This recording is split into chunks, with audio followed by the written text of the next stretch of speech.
नमस्कार, मी अश्विनी बोणे, ग्रामीण वार्तापत्र न्यूजसाठी. निलंगा तालुक्यातील राजकीय वातावरण आता चांगलंच तापलं आहे. कोकळगाव येथे अपक्ष उमेदवार सुवर्णाताई ज्ञानेश्वर वाकडे यांच्या प्रचारार्थ पार पडलेल्या जंगी सभेने सर्वांचेच लक्ष वेधून घेतले आहे. बुधवार 4 फेब्रुवारी रोजी झालेल्या या सभेला जनसागराचा महापूर लोटला होता.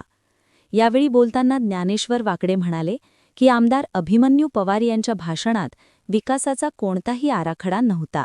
त्यांनी केवळ माझ्यावर टीका करण्यातच वेळ घालवला. वाकडे यांनी स्पष्ट केले की 14 गावांतील जनतेच्या आग्रहाखातर आणि दबावाला झुगारून त्यांनी निवडणुकीच्या रिंगणात उडी घेतली आहे.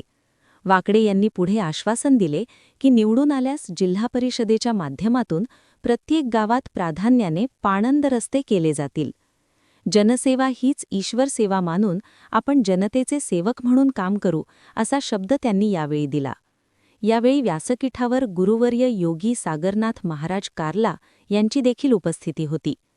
या सभेमुळे सरवडी जिल्हा परिषद गटात आता अपक्ष उमेदवाराची ताकद वाढल्याचे दिसून येत आहे.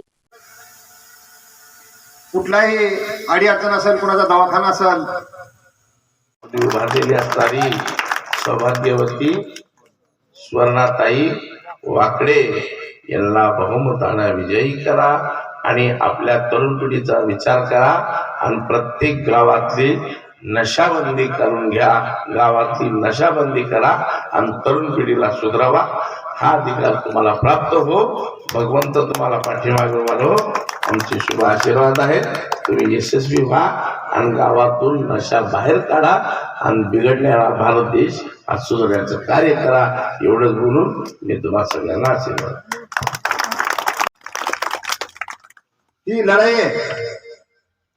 एक म्हणता 10 सदस्य निवडणूक लढू शकतात. ही लोकशाही डॉक्टर बाबासाहेब आंबेडकर यांनी जो अधिकार दिला ठेवली पाहिजे ना. अनेक काही कारण झाले, तिकीट नाही भेटायचं. आता डावरे साहेबांनी बरेच काही सांगितले, त्याबद्दल आपण खोला जायची गरज नाही.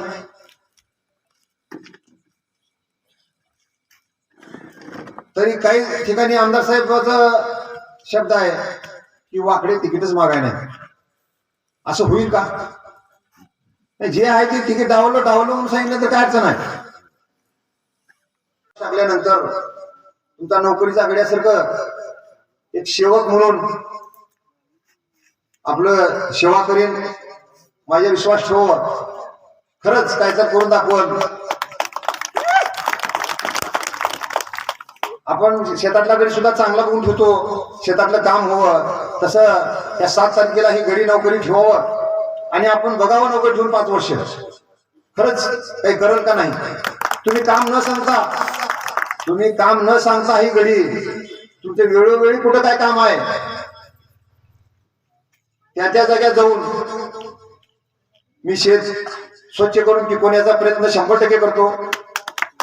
चेंडू कोर्टात, कुणाच्या कोर्टात आहे? जनतेच्या कोर्टात आहे. ज्याला निवडून देते ते दिन मान्य करावं लागेल. मग असं जाऊन कुणाला तर दबाव टाकून म्हटलं की तिथं बोलल्यानंतर काही माणसं माझ्याकडे आली, वाकडे असं झालंय, असं म्हण, चौकशा लावतो म्हण. मी म्हणून चौकशा काय लावायची लावा. तुम्ही फळात आता उतरला, तुम्ही फळात या. सगळे जी काही जनता ठरवली ती आपण मान्य करू. तुम्ही बाकीचं काहीच बोलू नका म्हणून त्या माणसाला मी सांगितलं. ग्रामीण वार्तापत्र या चॅनलला लाईक, शेअर अँड सबस्क्राईब करून बेल आयकॉनचे बटन दाबा.